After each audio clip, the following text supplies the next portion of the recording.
بسم اللہ الرحمن الرحیم ولا تلعب ولا تلهو مع اللہ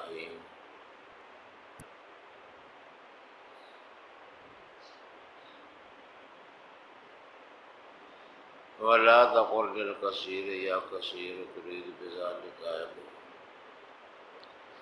یہ تیسری بات جو ہے یہ تو وہ پہلے بھی بیان ہو گئی ہے کہ بھی کسی کی وہ غیبت نہیں کرنی ہے اور دوسرے کے بارے میں برا نہیں کرنا ہے، کسی چھوٹے کو چھوٹو کہنا یا مختلف ناموں سے پکارنا بندوں کو یہ مناسب نہیں ہے۔ یہ تیسری بات تو کچھ دوسرے کے ضمن میں بیان ہو گئی۔ تو باقی ولا تلہو ولا تلعب ولا تلہو مع اللہ، کہ کھیل کود مت کرو اور غافل لوگوں سے کے ساتھ غفلت میں مبتلا مت ہو۔ دنیاوی زندگی کو جگہ جگہ قرآن کریم میں لہو و لعب قرار دیا، انما الحیات الدنیا لہو و لعب۔ یاد رکھو کہ دنیاوی زندگی جو ہے یہ کھیل کود ہے، وزینت، ایک دوسرے سے بڑھ کے زینتوں کے مظاہرے ہیں، مکان میں، بدن میں، سواریوں میں، اعلیٰ قسم کی گاڑیاں، اعلیٰ قسم کے لباس، اعلیٰ قسم کے گھر، زینت میں ایک دوسرے کے ساتھ مقابلہ اور بڑھنا ہے، وتفاخر اور فخر کرنا ہے ایک دوسرے پر، وتکاثر اور کثرت، زیادہ سے زیادہ مال میں، اولاد میں، یہ پسندیدہ سمجھی جاتی ہیں چیزیں۔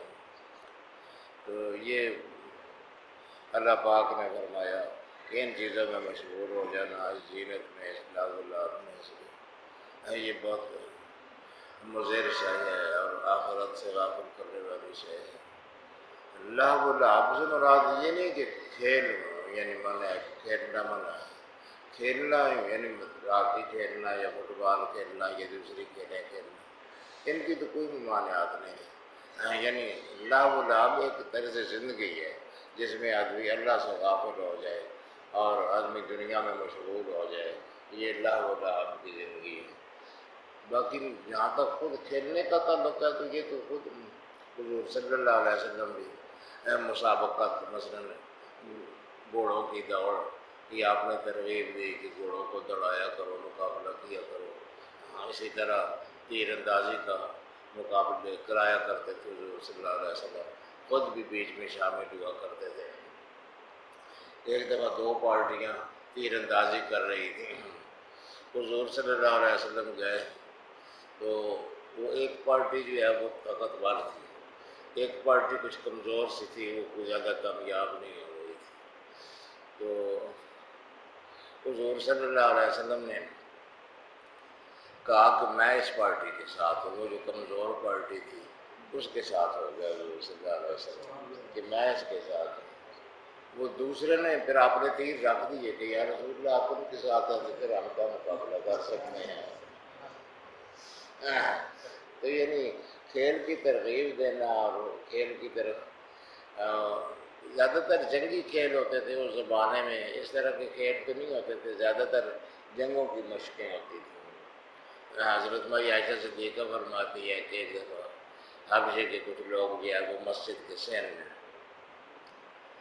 جنگی مشقیں کر رہے تھے، اس کے کرتب وغیرہ دکھا رہے تھے، گتکا بازی ہو رہی تھی اور اس قسم کے کچھ سلسلہ مسجد میں حضور صلی اللہ علیہ وسلم کے دور میں سارے کام ہوتے تھے، وہیں جنگی مشقیں بھی ہو جاتی تھی، وہیں نماز بھی پڑھ لیتے تھے، وہی حضور صلی اللہ علیہ وسلم کی بیٹھک بھی تھی، وہی ان کا ڈرائنگ روم تھا، وہ اجرے سے باہر نکلتے تھے تو مسجد میں آ جاتے تھے، وہی عدالت تھی، وہی فیصلے ہو جاتے تھے لوگوں کے، وہیں پر نماز پڑھ دی جاتی تھی، وہ سارے کام جو ہیں ادھر ہی ہوتے تھے، مہمان آتے تھے مسلم غیر مسلم سب ادھر مسجد ہی میں ٹھہرائے جاتے تھے اور سب کی مہمان نوازی ہوتی تھی۔ غریب مسکین جو مدینے کے تھے وہ بھی ادھر اصحاب صفا میں رہتے تھے، وہ سارا کچھ مسجد ہی ہے، ہر کام مسجد میں ہوتا تھا۔ مسجد جو ہے کہ اجتماعی شے تھی جس میں ہر کام کیا جا سکتا تھا۔ تو مائی عائشہ صدیقہ کہتی ہیں کہ نوجوان بچے تھے تو وہ مسجد کے شہر میں مشقیں کر رہے تھے، تو بڑی دلچسپ تھیں وہ. تو میری نئی نئی شادی ہوئی تھی تو مجھے ایسے کھیل تماشوں کا بہت شوق تھا. تو میں حضور صلی اللہ علیہ وسلم نے فرمایا کہ دیکھتی ہو مقابلہ؟ میں نے کہا ہاں جی دیکھتی ہوں. تو حضور صلی اللہ علیہ وسلم پھر وہ پردہ ہٹا کے دروازے کا تو کھڑے ہو گئے. تو میں آپ کے پیچھے آپ کے کندھے کے اوپر سے دیکھتی رہی اس منظر کو. خود حضور صلی اللہ علیہ وسلم کے پیچھے چھپی رہی. اور وہ تو حضور صلی اللہ علیہ وسلم تھوڑی تھوڑی دیر بعد کہتے تھے کہ بس. میں کہتی تھی کہ نہیں ذرا اور تھوڑا دیر دیکھو جائے بعد میں کہا کرتی تھی کہ دیکھو میں کتنی نہ سمجھ تھی، نئی عمر تھی میری اور میں اس کو زیادہ سے زیادہ دیکھنا چاہتی تھی. حضور نے جب پہلے ہی کہا تھا کہ بس تو بس کر دینے چاہیے تھی، لیکن مجھے اس وقت سمجھ نہیں تھی ان باتوں کی. تو میں آپ کے ساتھ لگی کھڑی رہی اور پیچھے سے دیکھتی رہی. تو بہرحال یعنی یہ حضور صلی اللہ علیہ وسلم اس طرح کرایا کرتے تھے، مقابلے کرایا کرتے تھے، خود دیکھتے تھے. ان کی بات چونکہ بی بی صاحبہ نئی عمر میں شادی ہو کے آئی تھی، 18-19 سال عمر تھی جب ان کی شادی ہوئی تھی. تو تمام ازواج مطہرات میں چھوٹی عمر کی تھی. اس لیے یہ اپنی وہ کھیل وغیرہ کے سامان جو ہیں وہ ساتھ لے کر آئی تھی، گڑیاں وغیرہ اور اس قسم کی چیز. کہتی ہیں ایک دفعہ حضور صلی اللہ علیہ وسلم نے میرے پاس ایک گھوڑا دیکھا، کپڑے کا بنا ہوا گھوڑا، اس کے پر بھی تھے.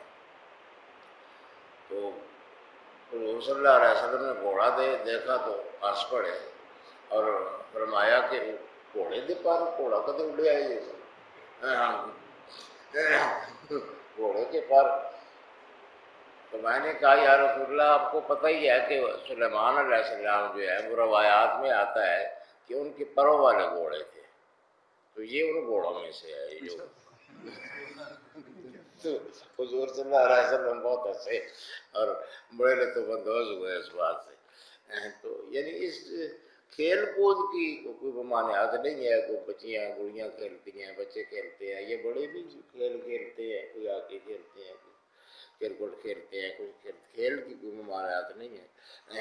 لہو و لعب یعنی دنیا میں جس طرح آدمی کھیل میں مشغول ہو کے ہر چیز سے غافل ہو جاتا ہے، اسی طرح دنیا میں آدمی مشغول ہو کے ہر چیز سے غافل ہو جائے تو یہ لہو و لعب کی زندگی ہوتی ہے.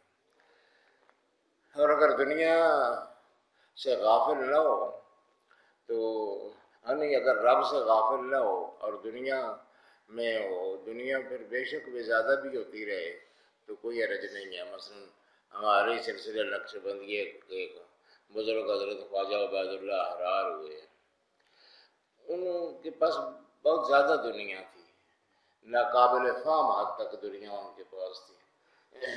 اصل میں وہ طواف الملوکی کا دور تھا، یعنی بادشاہ راجے ہوتے تھے، راجوں میں آپس میں جھگڑے تنازع ہوتے رہتے تھے. اور وہ اس دور میں اسلام کی بہت پامالی ہو رہی تھی، کیونکہ اپنی ہر جگہ پر بڑے بڑے جاگیردار ہوتے تھے، وہ سے لا کے چھوٹی چھوٹی ریاستیں، جس طرح یہاں ریاست عام ہوئی ہے یا ریاست سوات ہوئی ہے، اس طرح کی ریاستیں ہوا کرتی تھیں. تو ان ریاستوں میں آپس میں تنازع ہوتے تھے، جھگڑے ہوتے تھے، قتل ہوتا تھا، خونریزی ہوتی تھی، خون خرابہ بہت ہوتا تھا. پھر وہ آدمی مطلق الاعنان حکمران ہوتا تھا، وہ اپنی مرضی کرتا تھا. تو اس طرح سے بہت حدود کی پامالی ہو رہی تھی. تو ان حالات میں اللہ پاک نے حضرت خواجہ عبید اللہ احرار کو کسی خصوصی قوت سے نوازا، جو بقول ان کے بادشاہوں کا عزل و نصب یعنی بادشاہوں کو مقرر کرنا یا ہٹانا اللہ پاک نے ان کے اختیار میں دے دیا. تو وہ پھر ان کی بڑی ٹھاٹھ بن گئی. یہ سارے راجے ڈرتے تھے، نواب ڈرتے تھے، چیزیں بیچتے رہتے تھے خانقاہ کے لیے، کوئی ہیرے بیچ رہا ہے، کوئی گھوڑے بیچ رہا ہے، کوئی جاگیر ان کے نام کر رہا ہے. وہ بے شمار جاگیر تھی ان کی، ڈھیر لگے ہوتے تھے. ایک مولانا جامی ان کے بڑے مداح ہوئے ہیں، وہ ایک دفعہ ان کے کھیتوں کا معائنہ کیا، غلوں کے انبار تھے اور گودام بھرے ہوئے تھے، گندم بے شمار جمع تھی، تو مولانا نے ایک نظم کہی، اس نظم کا مقصد یہ ہے کہ حاصل یعنی اس کا یہ ہے کہ یہ گندم وہ شے ہے جس نے آدم علیہ السلام کو جنت سے نکلوایا، اور یہ گندم ہی یہاں غریبوں مسکینوں پر تقسیم ہو کے کتنے لوگوں کو جنت میں لے جانے کا سبب بن رہی ہے۔ اس طرح سے تقابل کیا انہوں نے آج۔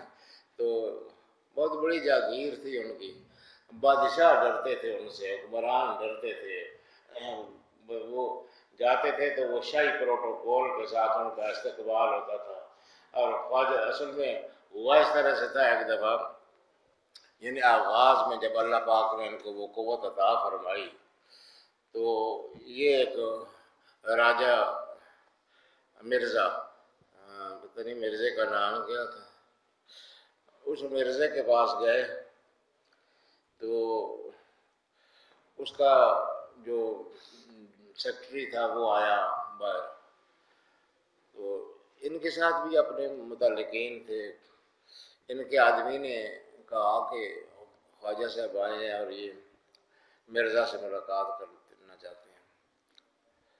اس نے کہا جی مرزا جو ہے وہ بے پرواہ سا آدمی ہے، اور ویسے بھی اس کی کوئی درویشوں شرویشوں کے ساتھ زیادہ نہیں لگتی ہے، تو اس لیے مجھے نہیں امید ہے کہ وہ آپ سے ملے گا یا ملاقات کرے گا۔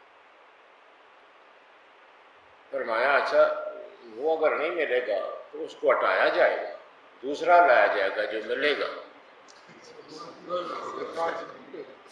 انہوں نے ادھر دیوار پر، کچی دیوار تھی، اس پر انگلی کے ساتھ اس کا نام لکھا، مرزا فلانا، پتہ نہیں نام مجھے یاد نہیں آ رہا، مرزا کا نام لکھا، لکھ کے تو پھر اس کو ہاتھی کے ساتھ مٹا دیا، اور اپنے ساتھ جو آدمی تھا اس کے ساتھ اسے کہا کہ آؤ چلتے ہیں، واپس چلتے ہیں، یہ نہیں ملتا۔ وہ واپس آ گئے جی، وہ جی دوسرے دن ایک بغاوت ہو گئی، ملک میں بغاوت ہو گئی، وہ اس کا جو سخت مخالف تھا وہ حاوی ہو گیا اور وہ قابض ہو گیا۔ اس نے پیغام بھیجا ان کو کہ جی میں آ گیا ہوں اور میں مانوں گا بات۔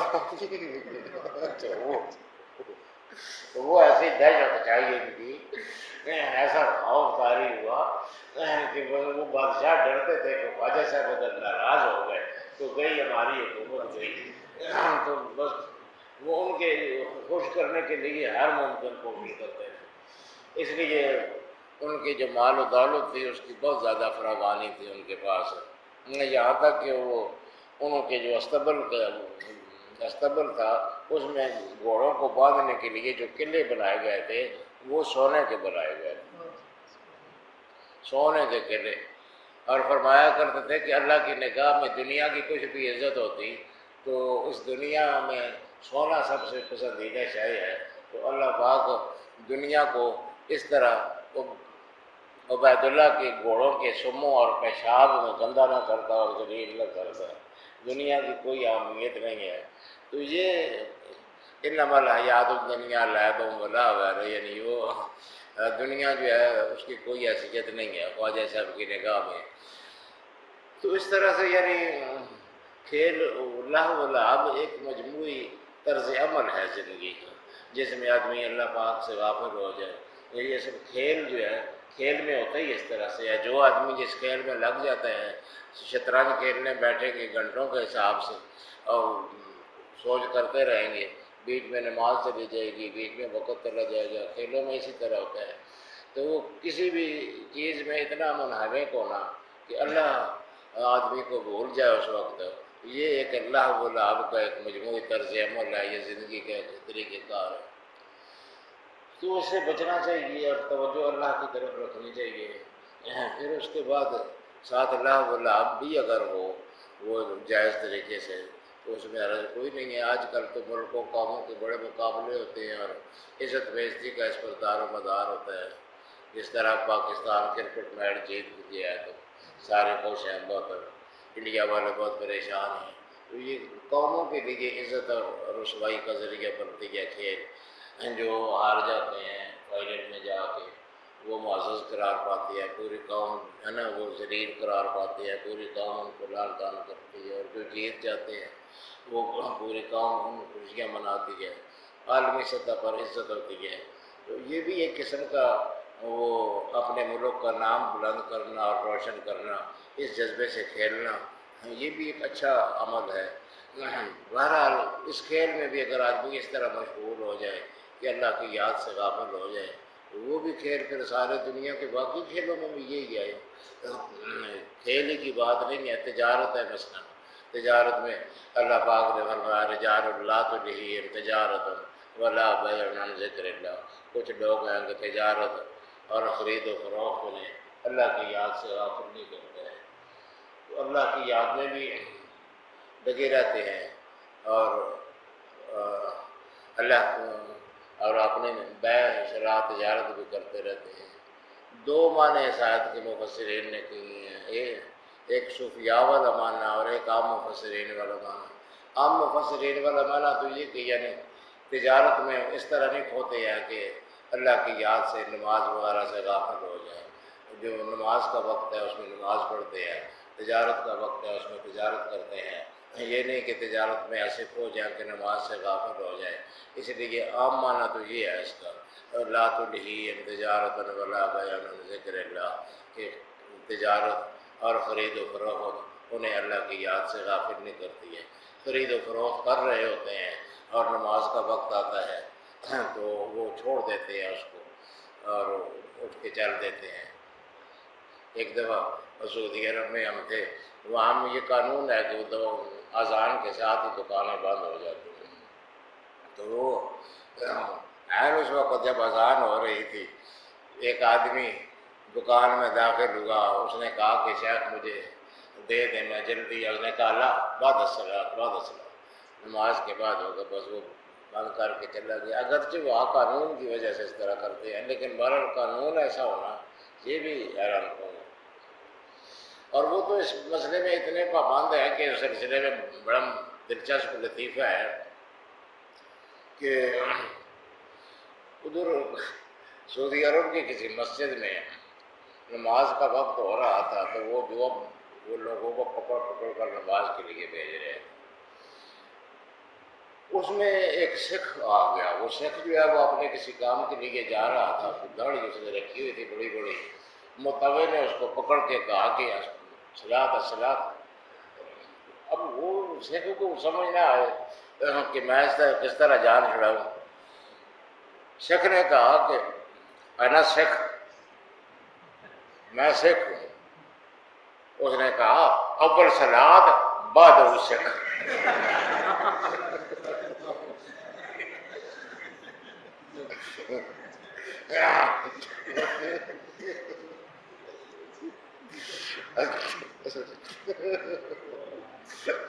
حال کی صاحب پابندی ہے وہاں۔ پھر غلط متوے نے یہ سمجھا کہ یہ بہانہ کا یہ اپنے کی وجہ بیان کر رہا ہے کہ میں نے ادھر جانا ہے یا کچھ۔ اس نے کہا کہ پہلے سے رات ہوگی تھی، بعد میں تیرا جو سکھ ہونا ہے وہ بعد میں کرنا لگا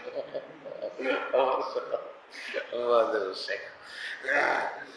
تو بہرحال انہوں نے یہ قانون خاصی شدت سے نافذ کر رکھا ہے، اچھی بات ہے۔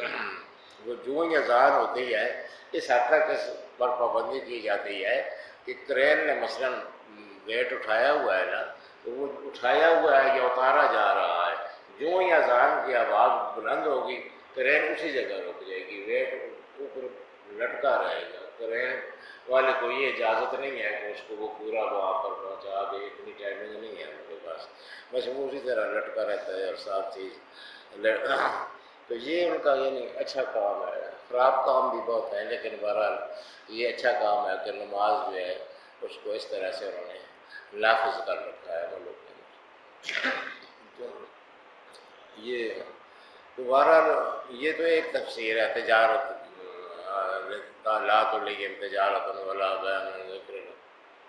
دوسری تفسیر اس کی یہ ہے کہ وہ تجارت اور بیع ان کو اللہ کی یاد سے غافل نہیں کرتی ہے، یعنی تجارت اور بیع بھی کرتے رہتے ہیں اور ساتھ اللہ کی یاد بھی کرتے رہتے ہیں۔ تو یہ پھر اسی طرح ہو سکتا ہے جس طرح نقش بندی حضرات کرتے ہیں کہ آدمی کا دل ذاکر ہو جائے، ورنہ تو زبان سے نہیں ممکن ہے۔ ذات کے ساتھ بات کرے گا تو پھر ذکر منقطع ہو جائے گا، زبانی ذکر تجارت اور بیع کے ساتھ جاری نہیں رہ سکتا ہے۔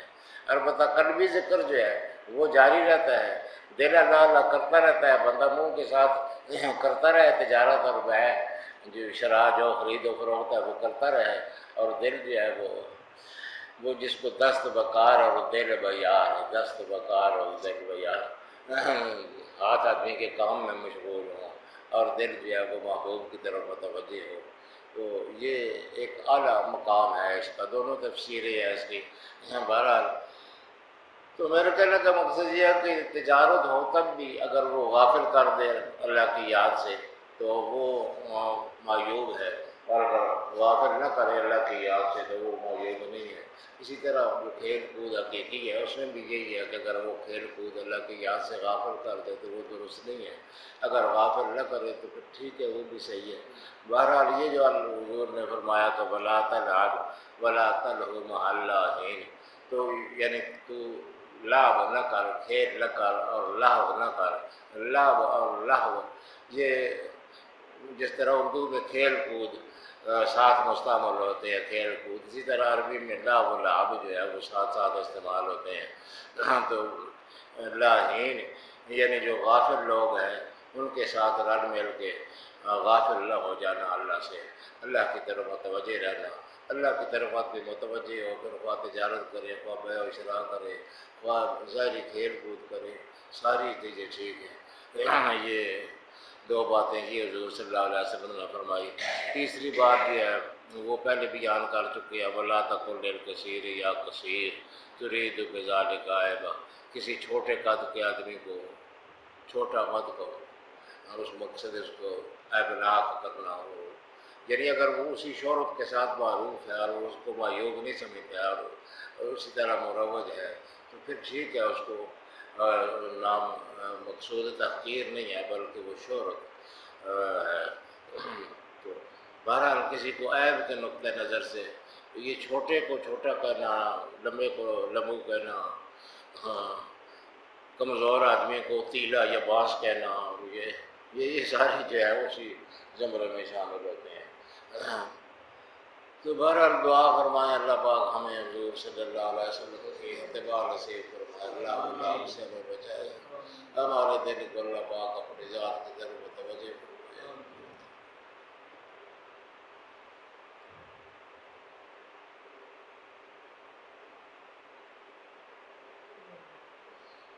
اعتکاف کی جو محفلیں کی ہیں اور جو درس وغیرہ کی ہیں، جو باتیں کی ہیں ان پر مجھے بھی عمل کرنے کی توفیق عطا فرمائے۔ اللہ پاک صحیح راستے پر چلنے کی توفیق عطا فرمائے۔ حضور صلی اللہ علیہ وسلم کی یہ سنت اعتکاف جو ہے اس کو جاری رکھنے کی توفیق عطا فرمائے۔ میرے لیے بھی دعا کریں، میں بہت نکما اور بیکار آدمی ہوں، اللہ پاک کوئی پر اپنے فضل کے ساتھ اپنے کرم کے ساتھ عنایت فرمائے اور کرم فرمائے۔ آپ لوگوں کی دعا کے صدقے اللہ پاک میری بھی دنیا آخرت کی عزت نصیب فرمائے اور دنیا آخرت میں ضرورت رسوائی سے بچائے، ایسے اعمال کرنے کی توفیق عطا فرمائے جس سے دنیا میں ان کی عزت ہوتی ہے، اللہ کی عظیم عزت ہوتی ہے، اور اس کام سے بچنے کی توفیق عطا فرمائے جس سے دنیا میں بھی ذلت ہوتی ہے، اللہ کی عظیم عزت ہوتی ہے۔ وصلی اللہ علیہ سیدنا مولانا محمد